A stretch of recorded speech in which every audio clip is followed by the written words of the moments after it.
Here I am on a Monday evening again, home from work. Whew, it was a rough Monday because the weekend was so gorgeous. I did so much work, cleaning out barns, cleaning out outbuildings. It was incredible. But the week's off to a roll. It's gonna start getting cold now, so I'm glad I got everything, all the barns ready for the winter, ready for storage, patio furniture, etc. But I got a text over the weekend. I want to dedicate this show. This is for Kynan at work. Because I got a text over the weekend, and she was like, do you want some mushrooms? And I'm like, God, I haven't done that stuff since college. I don't touch that anymore. She's like, no, not that. Maitake, hen of the woods. Look at this big beauty off the oak tree at her place. I'm going to get into it, man. Let's bring it over to the marble and take a look and talk about what we want to do with this big beauty. Not only did she gift me with this, some nice homegrown ginger from a friend's garden. Thank you. So let's get into it. Move my beets from this morning. I parboiled them. This is a lot of maitake for me. So what I'm going to do, I think, did some Googling. I actually don't have a lot of experience with this, but I've been dying to try it for a while. So what I'm going to do is I'm going to cook some tonight, but I'm going to freeze some and I'm going to dry some, okay? This way if I have it dried for risottos, frozen for soups. I did wash this, by the way. And the first thing I'm doing is just taking the bottom off, because even though I washed it, that's where it was in contact with the tree and there's a little soil and whatnot. Now, what I am going to do, I'm going to take the entire bottom off because I want to wash that more, and then I'll freeze that in pieces. I'll break it up. Now here, just going to break off nice chunks.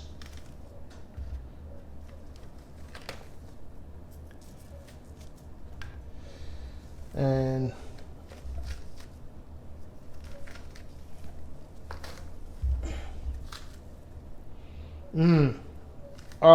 nice earthy aroma.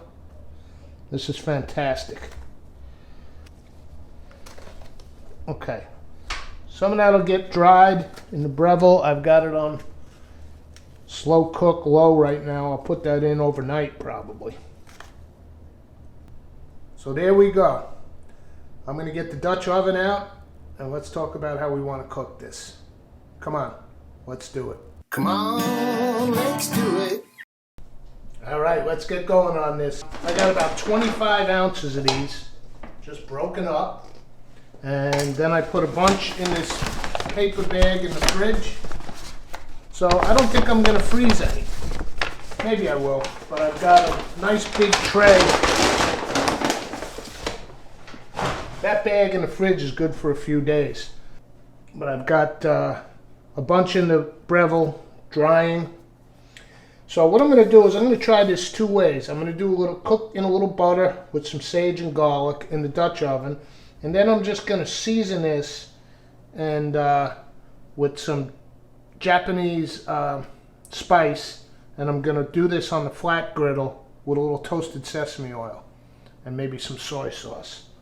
Again, I don't have a lot of experience with this mushroom, but I've been reading about it for years and been wanting to get around to it. So, butter, sage, garlic, white wine, water. A little salt and pepper.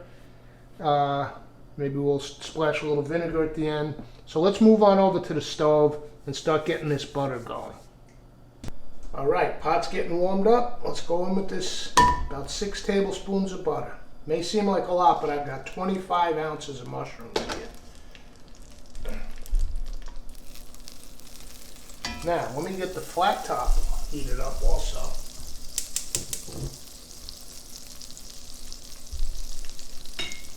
And we're going to do that with a little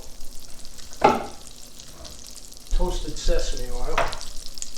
So what I'm going to do is the old Nanami Toragashi. We've already talked about that. I'm gonna pat a little on one side.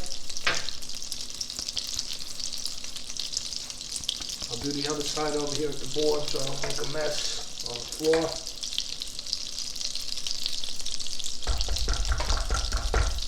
And now as the flat top gets warmed up, let's coat it with a little sesame oil.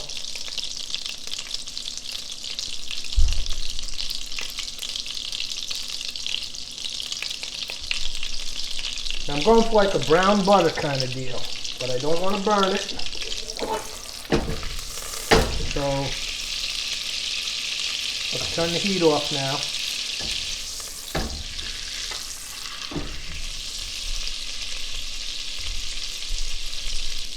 Now let's get this guy on, a little Japanese guy. I am going to slice up these sage leaves a little bit.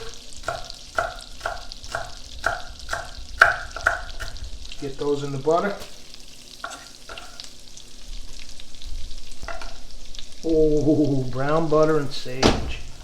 Nice cheese ravioli or pumpkin or squash ravioli. Can't be beat.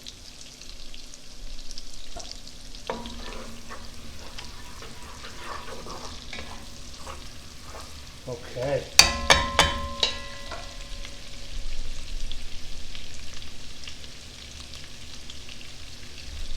That smells fantastic. So let's go in with our wine.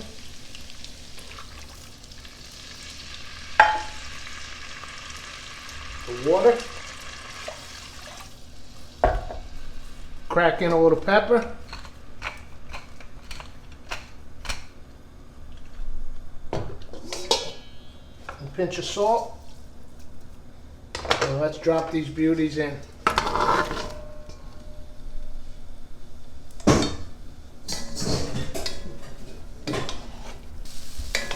Okay, get them all nice and coated. And then I'm going to cover this up. Let them just simmer in there. Now,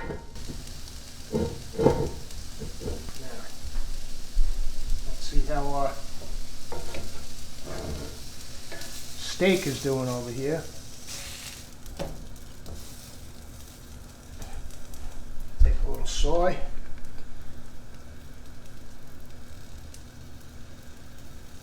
See, it's like a sponge, soaking that right up.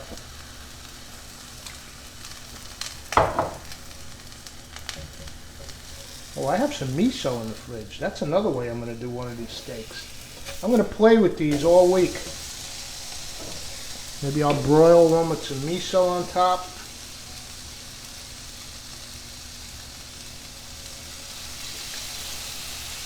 That piece of sage out of there. You're for the other recipe.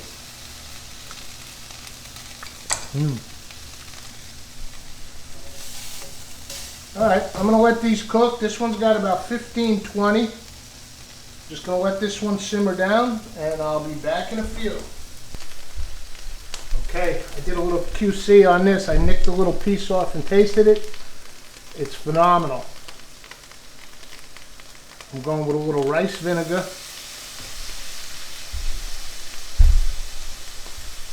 I added a little more soy. That togarashi is spicy.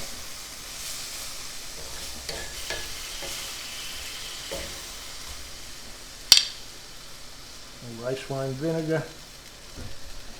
Add a little zing. This thing is like a sponge, so it's picking up all this flavor, but it's also nice and meaty on the inside. What a great gift from nature.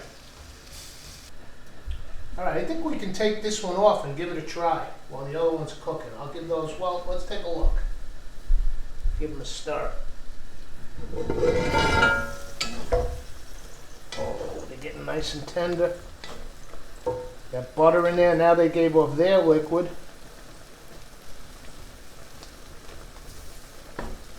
I'm going to pop in this garlic.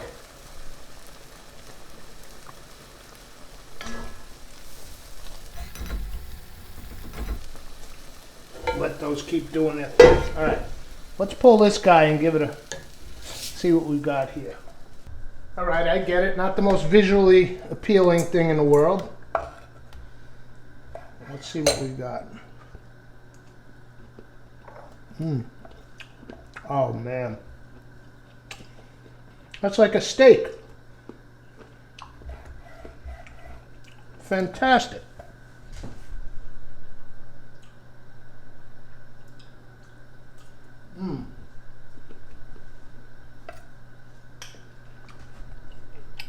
I'm going to cut more flat pieces like this.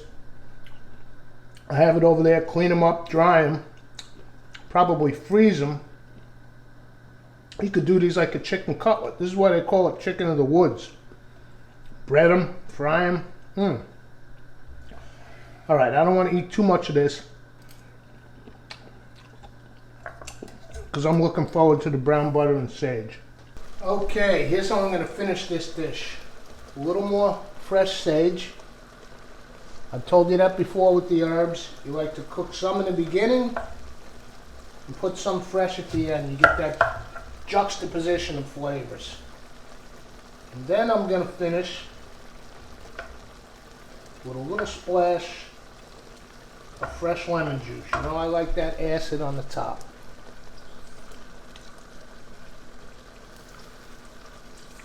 With the butter and white wine. Give everything a nice little mix. And turn off the heat. And let's give this a go. Get some of that gravy, butter, white wine, sage. Maitake mushroom, fresh off the oak tree.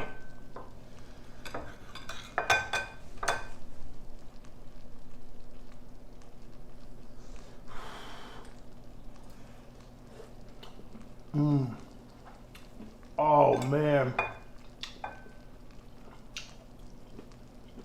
Oh wow. This is like I already said sponge. I don't know what else to say. It just soaks up every single flavor that it comes in contact with.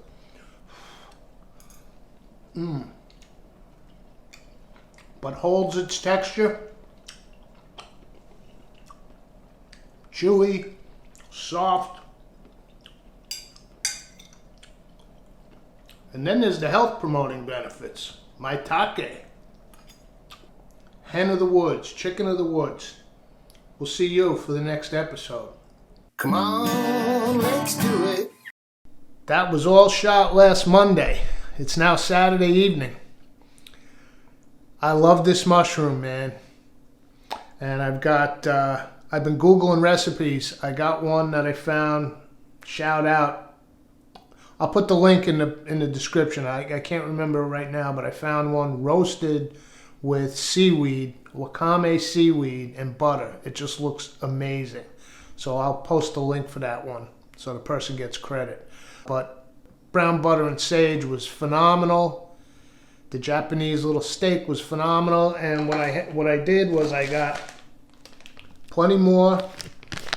I washed them real good, patted them dry, cut them into those sort of steak flat shapes. This is the bottom of the mushroom. And I froze them first on a cookie sheet so they wouldn't stick together. And then I put them in this bag. And they're frozen solid, dated and marked. And like I said, chicken cutlets, you name it. I've got 2 jars so far, dried. And these things smell like the porcini mushrooms I used to drive to Arthur Avenue and pay $90 a pound for. Reconstitute these, make a risotto. Unbelievable. And last but not least, I told Kynan, thank you again, pal, how much I enjoyed it. And she brought me a brand new one. So I'm going to do the roasted with seaweed with this one. Probably, maybe tomorrow night.